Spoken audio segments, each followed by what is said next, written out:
Hey everyone, welcome to Group Text. My favorite things to come out of Philadelphia, in no particular order, are the Declaration of Independence, Philly pretzels, and Jason Kelce. Okay, let's just call it what it is. I've been a Philadelphia Eagles fan for as far back as I can remember. And my guests today, Sheena Joyce and Don Argott, are the producer and director of an amazing new documentary called Kelce, which I watched twice this weekend, but that's another story, about Jason Kelce, the team's center, and is now streaming on Prime Video. The film follows Jason from his first Super Bowl win for the Eagles in 2018 all the way through the 2023 showdown between Jason and his younger brother, Travis, the tight end for the Kansas City Chiefs in Super Bowl 57. Welcome, Sheena and Don, to Group Text. Okay, we're Sheena, where's your Eagles gear?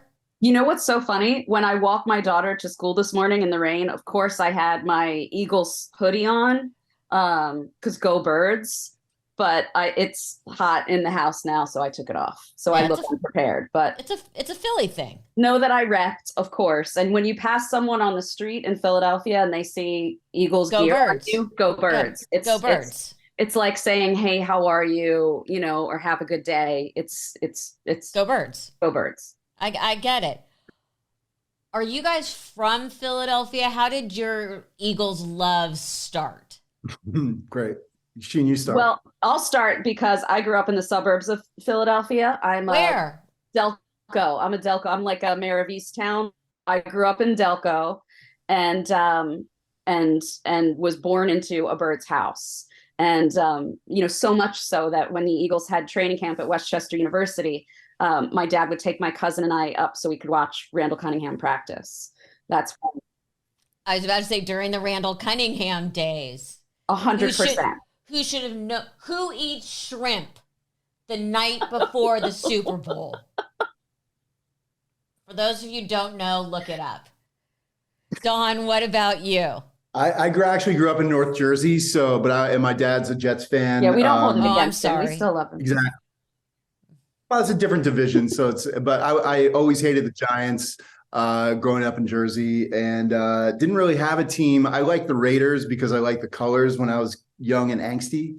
Now I'm just angsty, not young anymore. But I moved to Philadelphia in '93 and been here ever since. So ultimately, through the the '90s up until the 2000s, I really started to get into Eagles football in a big way. And yeah, it's one of those things. If you live in Philadelphia, it's kind of like, ubiquitous. It's like, you have to be a sports fan. You have to be an Eagles fan to really like appreciate all the city is like amazing for, Well, so you got sucked in like I did. So when you guys started filming the documentary, it was before the Kelce Bowl. Way before. How did you pick Jason to be the star of your movie? How did it come to be? Well, we were fortunate because, we've been making docs for 20 years. We've been in Philadelphia. This was actually our 20th year in business. Our company 914 Pictures turned 20 this year. We've done a bunch of documentaries. Our first film was a film called Rock School about a real life school of rock, which is based in Philadelphia. We did a film called The Art of the Steal, which is about the Barnes Foundation. But everything else that we've done, since then has really been outside of Philly. We basically have gone to where the stories are. Well, so, DeLorean, you did DeLorean. I mean, you guys have done some we've done a bunch of, thank you. Yeah, serious documentaries. Phil Spector doc series on Showtime. So we've done a bunch in all different genres of documentary, I think. But ultimately, we got the call through a local Philadelphia film person named Andy Greenblatt, who knew that Jason and Connor Barwin and Larry Platt, who's a journalist in the city, were kind of like got together because Jason had an idea of exploring retirement, and doing a documentary about it to show there hasn't really been any documentary that has been done in season as someone's transitioning out of the league. It's usually somebody who's already retired, like reflecting back on their career. So we thought this was an amazing opportunity to not just, kind of look at and do what Jason really wanted to do, which was like play football for one last season, retire, and then what his life looked like after football. So we started making that film a season before the season that we followed in the film. And of course, Jason didn't retire. And he decided to come back. And we were like, well, let's just keep shooting. Maybe this will be the last year, right? And then, of course, the year that we followed was the year he starts the podcast with his brother, plays his brother in the Super Bowl. His wife's 9 months pregnant. I mean, from a doc story standpoint, it was just like a story that just like, really, like all this stuff still, like this is like the dream come true, as a filmmaker. The only dream that didn't come true was they didn't win the Super Bowl. Exactly. But as Don and I like to say, Rocky didn't win and Rocky won either. So let's see what happens this season, and maybe there will be a Kelce too.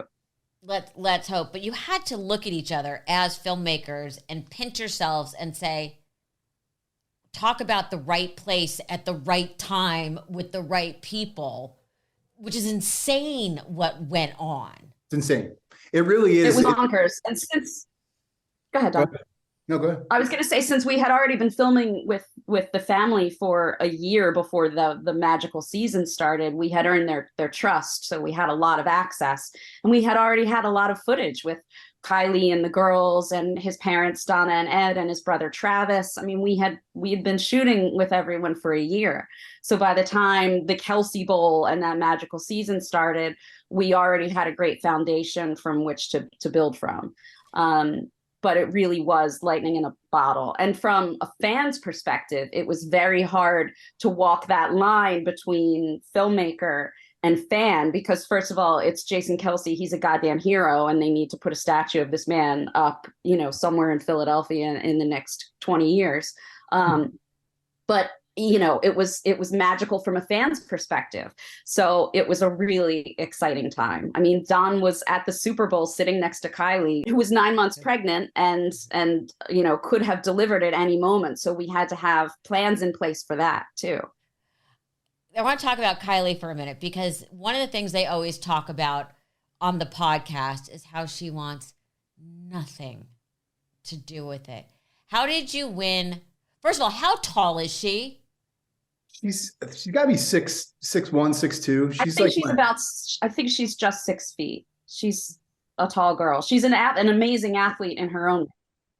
Those girls are going to be ridiculous athletes because he's so big. That's why I wanted to ask. Yeah. How did you win her trust? Because she seems to be the rudder in their lives. And she's the one who was the gatekeeper. How did you, and she's not dumb. How did you convince, because she doesn't look like someone you would give her trust easily. She did not. I mean, first off, when we started filming the original idea, she didn't want anything to do with it. She made that very clear, like out in the gate, like, yeah, Jason, go and do this, but like, I am not going to be a part of it. And then, we hear that stuff and we're always kind of like, yeah, totally. Yeah, she's not going to be a part of it. And then secretly we know that like to tell the true story of Jason and to really, see what he's all about behind the scenes, you can't not have Kylie in it. So we had spent, as Sheena said, it was all about trust and timing. We got to spend, almost a year getting to know the family. The way that we make documentaries is very intimate. We don't go in with big crews. We don't go in with like a big production. We always spend time with the people that we're working with ahead of picking up cameras, because you want people to feel comfortable. You want people to feel like they know you and that we're getting to know them within all that. And I think and also Sheena, and I'll let her speak to this, but they have a lot in common growing up. I'll pass it over to you, Sheen. Well, I was going to say, I think it helps that Don and I are a couple. And so seeing our dynamic, behind the scenes helped earn her trust, that she could see us argue with each other all the time and give each other a hard time, just like she and Jason do. She's a local girl, as I am. So we bonded over that. We both happened to be Irish dancers when we were young, when we were little girls. So we've got the like Delco Irish girl thing going on. And we're both moms. So I think there was a comfort level and an ease there for those reasons. But you still have to earn that trust. And the film is a million times better because Kylie's in it, because you're right, Melissa, she is the rudder. And she's also hysterically funny and an Eagles fan also. So to have that perspective was really fun. I listened to New Heights and I never understood the title. There's one shot or two shots of their high school where you see Heights. And then on their jerseys, there's one shot you see Heights. Please explain. So they're from Cleveland Heights, Ohio. Cleveland Heights, Ohio is the area that they grew up in. So that's the show was named after that. New Heights. So it's New Jason Heights. Really I don't think Jason liked the name when they came up with it, but now now they're stuck with it. Now they're stuck with it, right? But you just talked about Kylie being funny. That struck me too. The whole family is funny, and I know about coming from a funny family. Sure. Did it take you a minute? Because people sometimes don't know when it's okay to laugh. Did it take you a minute to get into sort of their comedic vibe, especially when the family was together? Because they do speak in shorthand, and you hear that all the time on the podcast. Yeah, I think it's funny. I think for us, that's what we are. That we I think naturally gravitate to. That like to kind of push through the artifice like right at the beginning. And I think, again, like going back to why this was such a perfect mix is, we as Philadelphia based filmmakers, we've been doing this for over 20 years. We have a chip on our shoulder being from Philly. We're not in New York. We're not in LA. And so, even though I think our body of work speaks for itself, everything's been hard fought. Nothing's been easy. And we've, when we've purposely kind of like made that choice for ourselves, we could have certainly moved. We've talked about moving to New York and LA numerous times throughout our career. But I think, it got to a certain point, which is like, we really like it here. And like, why can't we make it here? And I think like that vibe is what we bring as filmmakers into any project that we do. And the fact that we brought it into a project like this, which is like, literally like could not have been a better fit, because I think within Jason and Jason's story is so much of like how we are, and we've had a battle through our career to get noticed, to get attention, even though we feel like, hey, like we're better filmmakers than so and so, but it's like, why are they getting all the attention and we're not? And for us, we don't complain. It's always about like, no, let's just work harder and let's put our head down and let's keep going. And I think it was a perfect marriage of who Jason and Kylie are and the Kelce family are. They're just real people.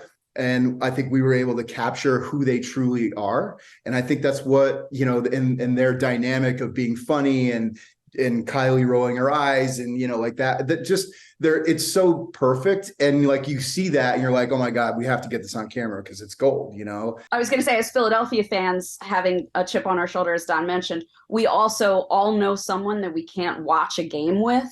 And we bond over that, and the fact that Kylie's dad has to leave her house to watch games because he gets so angry and so loud, no one can be in the house with him when he watches. We could all relate to that, and I'm afraid we're scarring our daughter, because now when we watch games, she goes upstairs to watch by herself because it stresses her out too much to be around me and Don. But one of my favorite scenes in the film is when they're at the Super Bowl and Kylie's getting ready and doing her makeup, and her dad, Ed, is just sitting on the edge of the bed staring at her.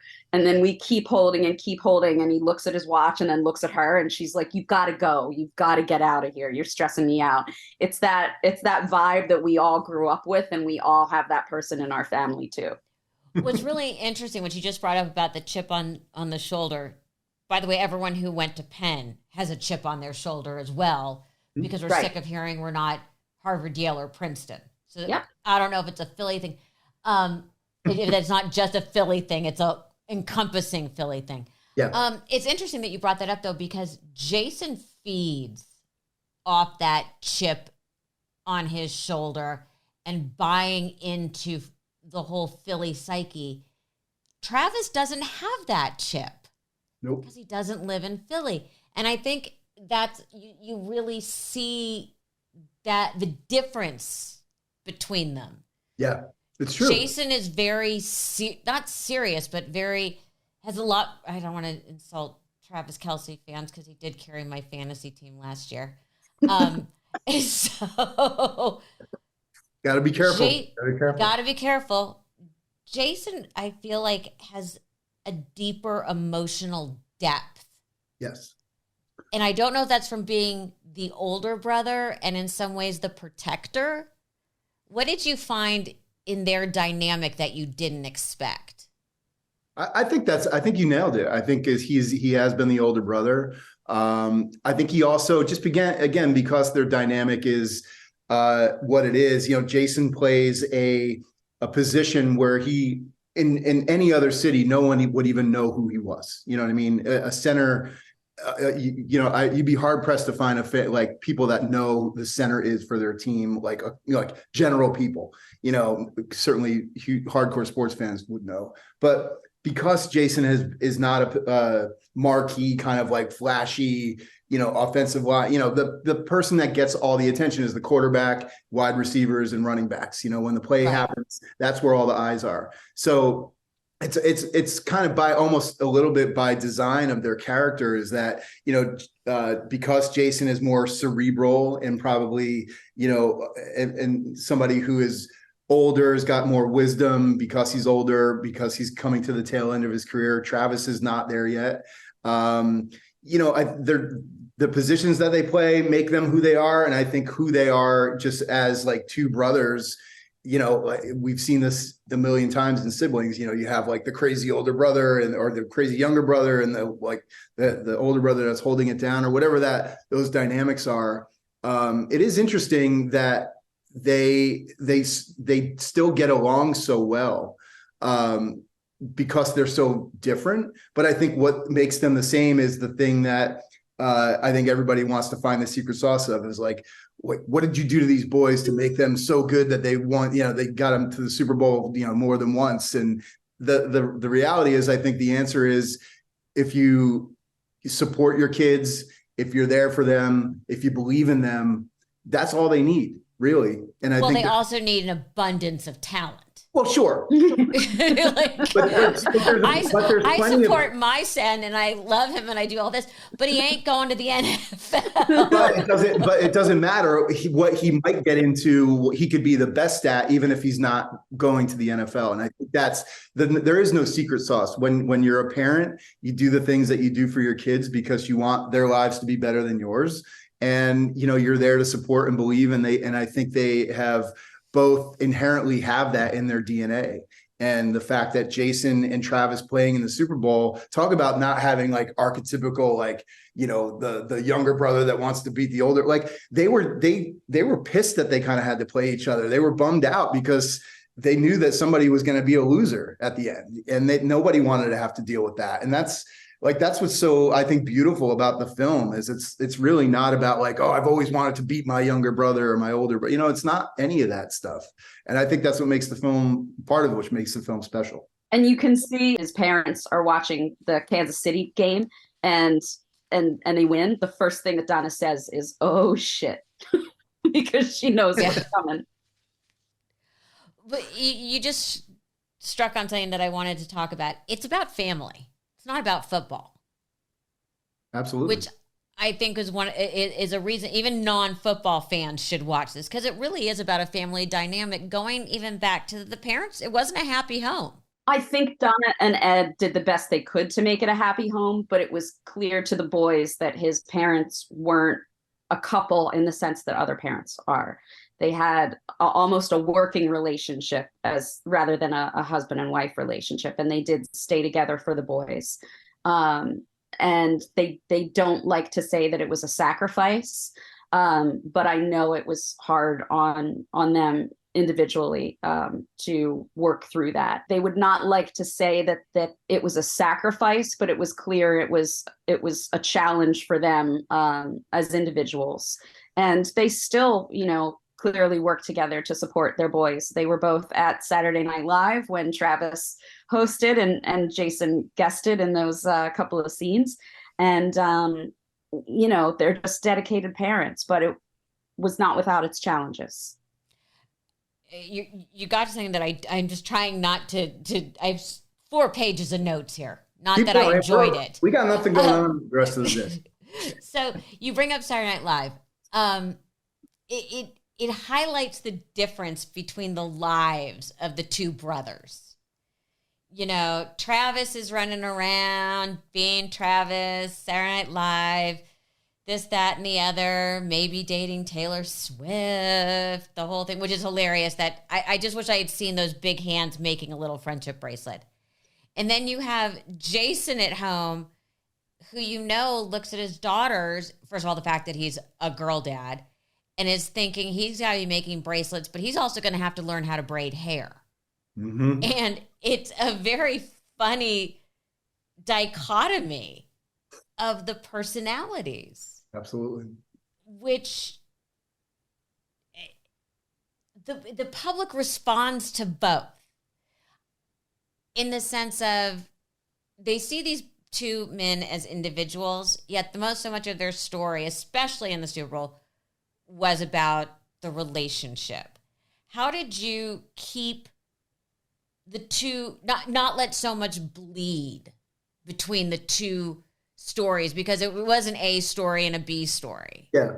I think you have to learn early on when you're making films like this that, who's your main character? You always have to be like, who's our, like, we weren't making, the Travis story and the Jason story concurrently like that, that would have been cool. But, we were focusing solely on Jason. We didn't know Travis was going to be a part of this thing at all, obviously. Looking back, it was, again, like the stars aligning is like the first shoot that we did of like the new season was in Sea Isle City when Jason's on the radio at WIP, and then Travis comes in and they start talking about the Super Bowl. And like, again, that scene, like in retrospect, makes all the sense in the world. But like that scene, if the things don't transpire the way that we thought, the way that they did, probably doesn't even make the film.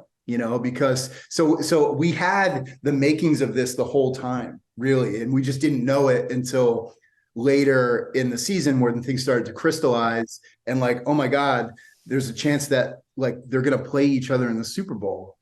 Oh my, like, do we have that story? And we're like, yeah, the first shoot of the season was like them talking about wanting to go to the Super Bowl and play and they certainly weren't saying like, we'd love to play each other in the Super Bowl. They were just talking about like, what were the odds, honestly, of 2 brothers going to the Super Bowl in the 1 year that we decided to like follow this guy's career? Like you could have picked any other Eagles season other than like the one that they went to the Super Bowl, and all those would have been a bust.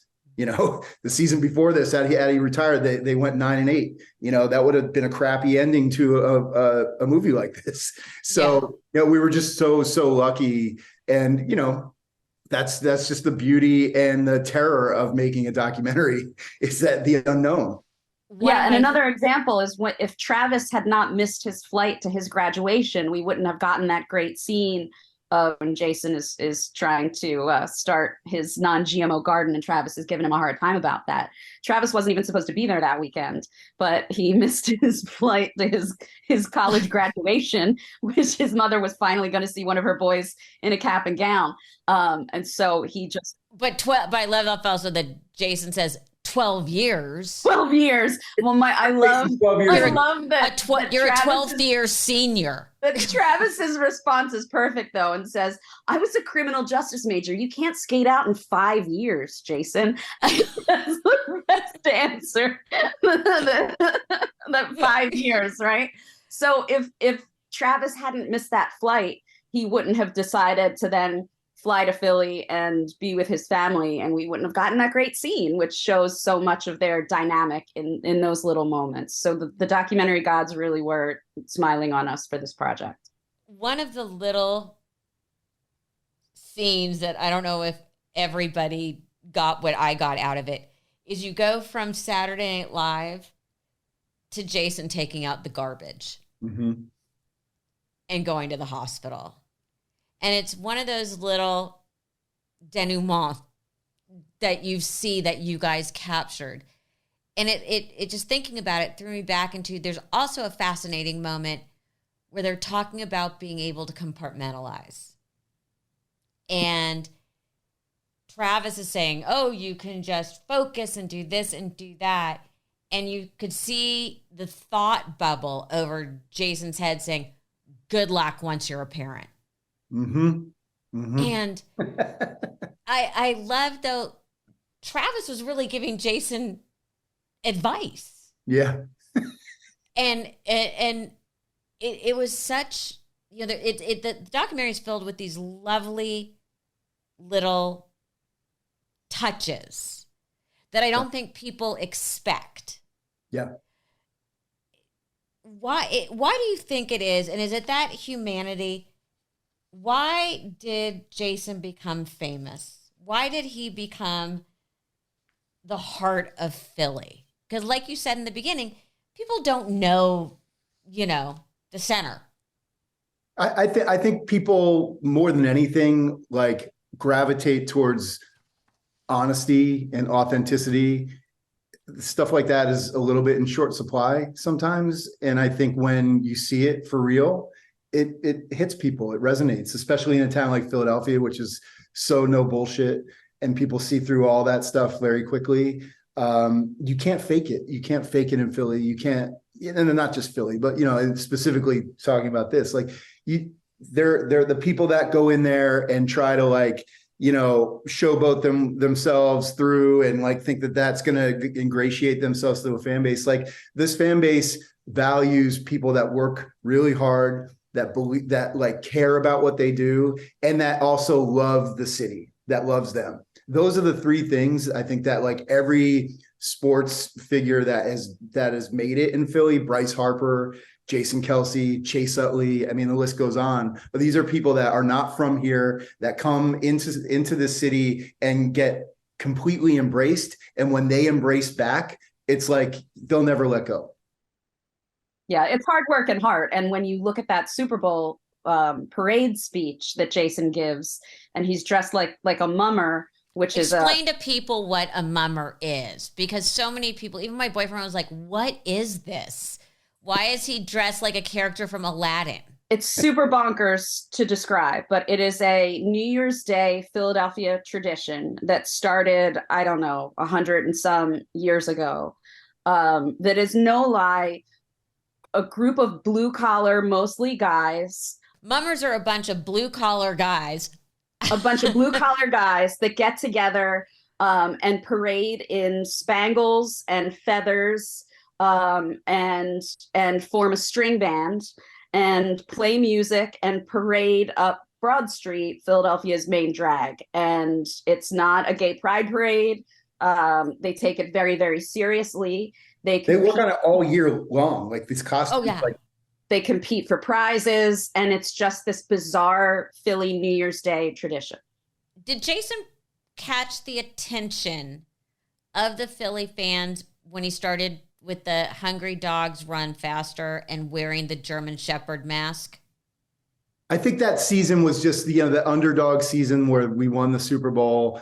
That speech again crystallizes this Jason being able to kind of be the voice of the city in that moment of saying like, no one believed in us, no one likes us, you know, and like it's that rallying cry that, like, again, a city like Philadelphia is just like, yeah, I don't care. Don't like us. I don't want you to like us. You know, like there's pride in that. Like there's pride in like, you know, go ahead. I don't care if you hate me because I hate you, you know? So I think within that moment, I mean, that like the fact that like that speech alone would be incredible, but the fact that he's wearing a mummer's outfit in it is so insane and so beautiful and so perfect. And again, his speech within that is so perfect for the city that like, and at that moment, I think cemented his legacy and the city's love for him. That, you know, up until that moment, I think, you know, Jason was always a kind of a fan favorite. But within that moment, he kind of broke out and became a star, you know, and then obviously from that point forward, he's kind of built off that and sexy Batman.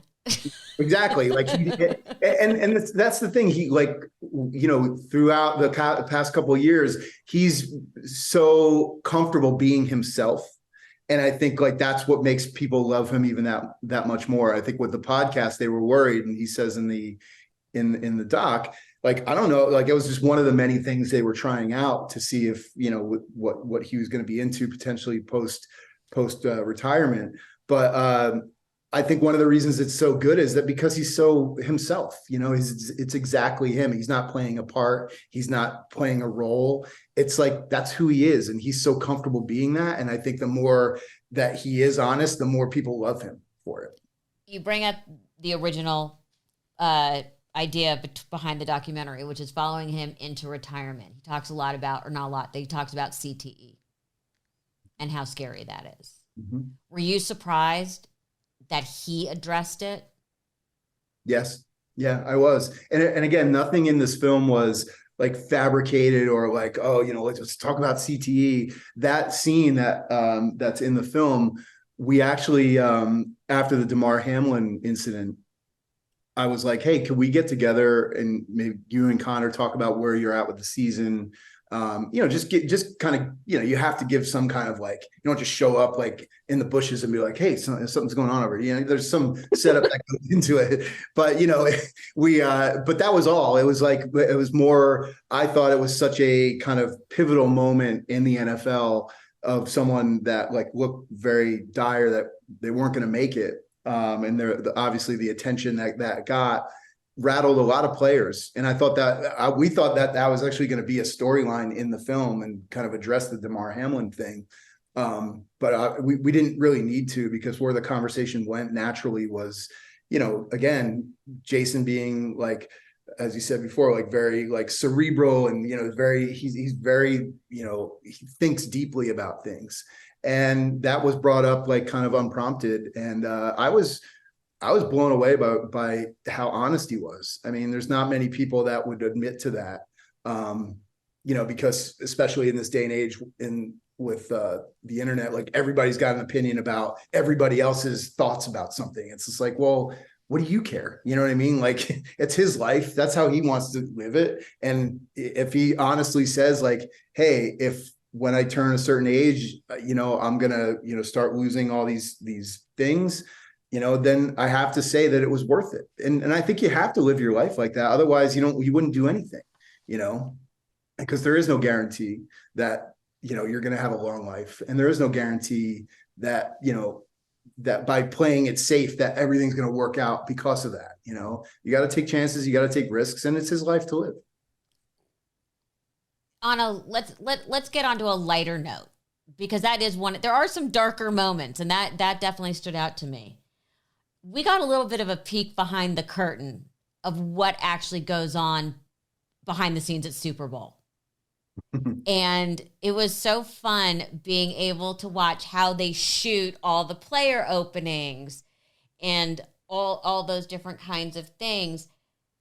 I was shocked at how much time they take away from the players leading up to the big game. Yeah. It's basically, they have 2 weeks before the game, but a week of that is really like doing all the press stuff and there's practice and stuff within there. But yeah, it's a whole lot of like, you know, distractions and like, you know, like you said, promo stuff, interviews, you know, media, like all that stuff, having to do that over and over again. And really like for these players and for the fans, like you hope that they're working out. You hope that they're like preparing for the game. Of course they are, but yeah, you're right. It is a lot of distractions. There's a lot of like side things happening. And for a guy like Jason, that's so authentic and focused and hardworking, doing those things is hard for him, because it does, to him, it feels like a distraction. There's a moment in the film where he's standing up, eating pizza and Wawa, and he says he's getting texts from his parents about, I got to do this interview. I have to go talk to this journalist. And he's like, it's just the distraction is crazy.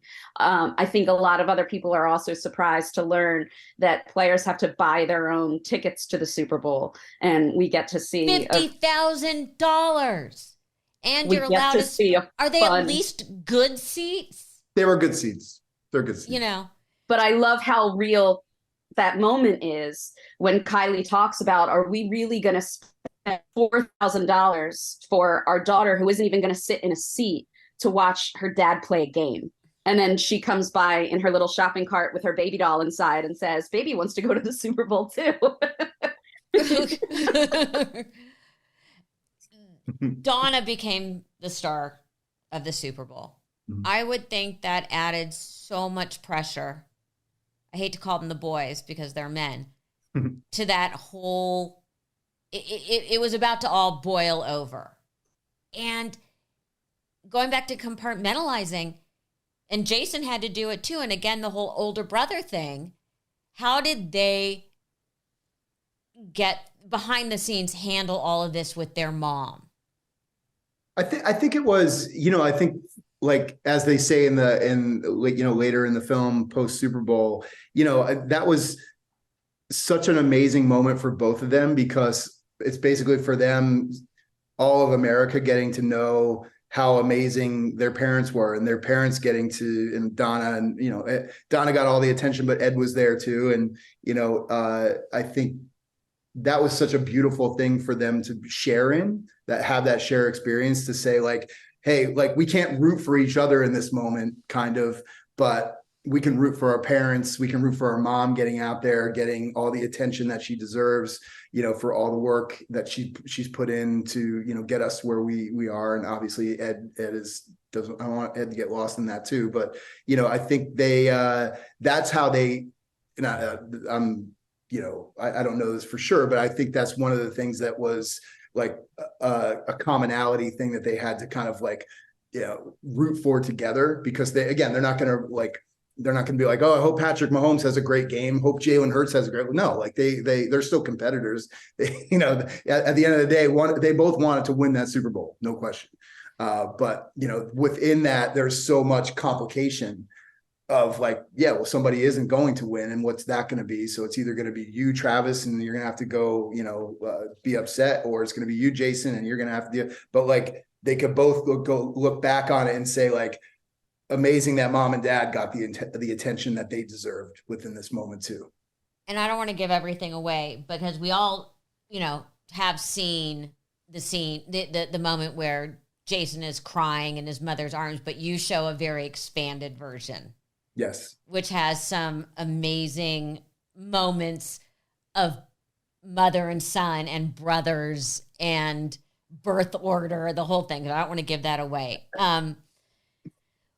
Okay, so from one of the more shallow takeaways for me, okay, so is that you would date Travis, marry Jason, and I'm still working on figuring out who to kill, but that's a different thing. What is a Cowboys? Yeah, and their defense screwed me to last week, not this last week, but the week before in my fantasy team. I don't understand how the defense got more points than just anyway. It's neither here nor there, and it's a very upsetting topic. We all have to kind of go on the assumption that this is probably Jason's last season. I don't know. You don't know. Where do you see him going? Is New Heights the focus? Is the farm, the grazing 101? The cattle raising. Yeah. I think, look, we started this 2 years ago thinking we were following Jason's last season, and he has decided not to retire twice. So I don't know what the end is going to be for Jason. And I can tell you, every time we thought this will be his last season, it wasn't. And I think from being behind the scenes, Jason didn't even know until moments before he made that decision which way he was going to go. But as far as post-retirement, I don't see the cattle raising as being something that he's going to really do full time. I know he will continue his organic gardening with his dad and his brother, but I don't see that as his next career path either. Certainly with New Heights, he showed that he can be a media personality. and I think he would be an amazing broadcaster. And I don't see him ever really getting out of football. So as just a Philadelphia in that kind of broadcaster role, I worry that he might want to coach, and then I don't think Kylie's going to get him at all. And I would love for her and the girls for them to be able to get a little more of him when he does decide to hang up the cleats. But I certainly see him being in the media after he retires.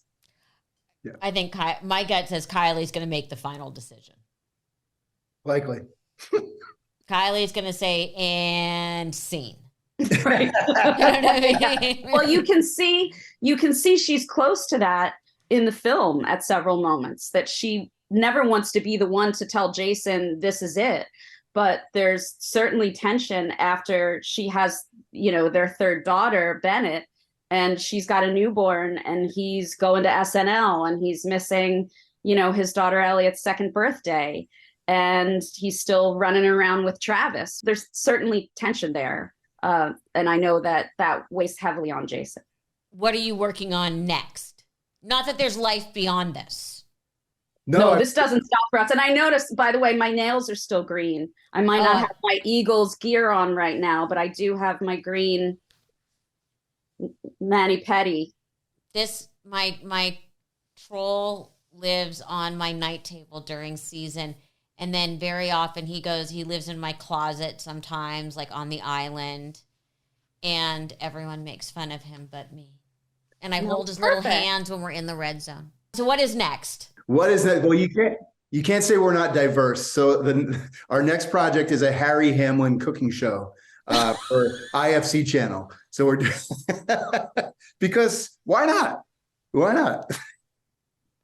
Yeah, that's a sharp left. We also have a series coming out on Sundance Channel and AMC Plus called Thick Skin, where we followed 4 larger bodied women as they fight to destigmatize obesity. And that's set in Philadelphia too. That comes out on September 20th. This has been such a joy for me. You have no idea. Kelce is now streaming on Prime Video. This has been a joy. We should go back and look at all your work. I am so jealous of you guys for getting to spend all this time. Go Birds. Thank you. Thank you for your kindness. Thank you for your interest in the film, and go Birds.